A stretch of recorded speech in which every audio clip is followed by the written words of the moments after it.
সমগ্ৰ অসমতে এই পৰম্পৰা বিৰল, অনন্য আৰু নান্দনিক। অসম আৰু অসমীয়াৰ বিহু সংস্কৃতিৰ ব্যতিক্ৰমী এই পৰম্পৰা। এয়া হৈছে হাতাম পুৰুষীয়া ঐতিহাসিক পৰম্পৰা, যি পৰম্পৰাই আজিও চহকী কৰি তোলে অসমীয়া কৃষ্টি সংস্কৃতিক। আজোককাৰ পদাংক অনুসৰণ কৰি বৰ্তমানেও এনে আপুৰুগীয়া পৰম্পৰা অক্ষুণ্ণ ৰখাৰ প্ৰয়াস কৰিছে নাতিপুতি সকলোৱে। এটা প্ৰজন্মৰ পৰা আন এটা প্ৰজন্মলৈ বুৱতী নৈৰ দৰে ধাৱমিত হৈ আছে ৰহমৰীয়াৰ নৈপৰীয়া ৰাইজৰ ভোগালী বিহুৰ পৰম্পৰা। ৰহমৰীয়াৰ বৰতিচুক কৈবৰ্ত গাঁৱৰ আদিম যুগৰ পৰা মাঘ বিহুৰ উপলক্ষে খৰিয়না পৰম্পৰা পালন।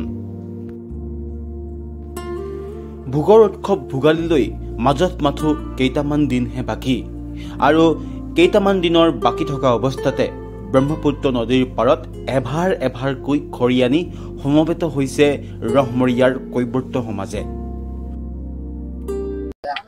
নদীৰ কাষৰ যিবিলাক থাকি যোৱা যিবিলাক নৈয়ে অনা পানী অনা যিবিলাক খৰি বা গাঁৱৰ পৰা হ'লেও গছ কাটি ঘৰৰ পৰা আনি একতাৰে যিটো মৰম চেনেহে এটি শাৰীয়ে বিহু গীতেৰে উৰুকি মাৰি ফুল্লি মাৰি যি ধৰণে মৰম চেনেহে আগবাঢ়ে, এইটো এটা চাবলগীয়া এটা নান্দনিক এটা পৰিৱেশ বা দৃশ্য বুলি আমি অনুমান কৰোঁ। গতিকে এই গাঁওখনত, এই অঞ্চলটোত, ৰহমৰীয়া অঞ্চলটোত এটা ইতিহাস বুলি ক'ব লাগিব।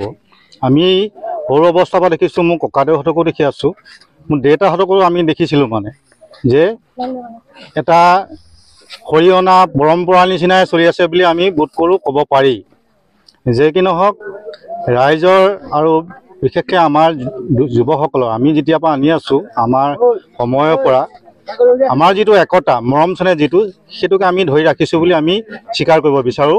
গতিকে আপোনালোকৰ মাধ্যমৰ যোগেদি সদৌতি ৰাইজক আমি আগন্তুক আহিবলগীয়া মাঘ বিহুৰ ওলগ জনাইছোঁ, সেৱা জনাইছোঁ। আজো ককা দিনৰ পৰা প্ৰথম 12 ভাৰ খৰিৰ পৰা আৰম্ভ হৈছিলে, কিন্তু ইতিমধ্যে আপোনালোকে যুৱকসকলৰ খৰি লাইন দেখা পাইছে। গতিকে এই পৰম্পৰা আমাৰ মানে সদৌ অনাগত দিনসমূহলৈকে যে জীয়াই থাকিব, যে আমি জীয়াই ৰাখিম, এইটো আমাৰ আশা, এইটো আমি আশা কৰিছোঁ। কৈবৰ্ত সমাজৰ ধৰ্মীয় ৰীতি নীতি অনুসৰি পাণ তামোল শৰাই কাটি নিয়ম কৰি খৰি ভাৰসমূহ ভেলাঘৰ আৰু সামূহিক ভোজস্থলীলৈ লৈ যায়। সমগ্ৰ অসমতে এই পৰম্পৰা এতিয়া বিৰল আৰু অনন্য। খৰিসমূহ ব্ৰহ্মপুত্ৰ নদীৰ পানীত উটি অহা আৰু বালিচৰত থকাৰ লগতে নিজৰ ঘৰৰ বাৰীৰ পৰাও খৰি সংগ্ৰহ কৰি খৰি ভাৰ প্ৰস্তুত কৰে ৰহমৰীয়াৰ কৈবৰ্ত গাঁৱৰ সমাজে। এই পৰম্পৰা ৰক্ষা কৰা প্ৰক্ৰিয়াটোক কোনো বন ধ্বংস নকৰে। মাঘ বিহুৰ ভেলাঘৰ সজা ঠাইত গাঁৱৰ পুৰুষ মহিলা সকলোৱে একত্ৰিত হৈ আনন্দ ফূৰ্তিৰে সমিল মিলেৰে সম্প্ৰীতিৰ এক ভোজ খাই বিহুৰ দিনাখন। ডিব্ৰুগড়ৰ পৰা ৰক্তিম দাসৰ প্ৰতিবেদন, লোকেল 18।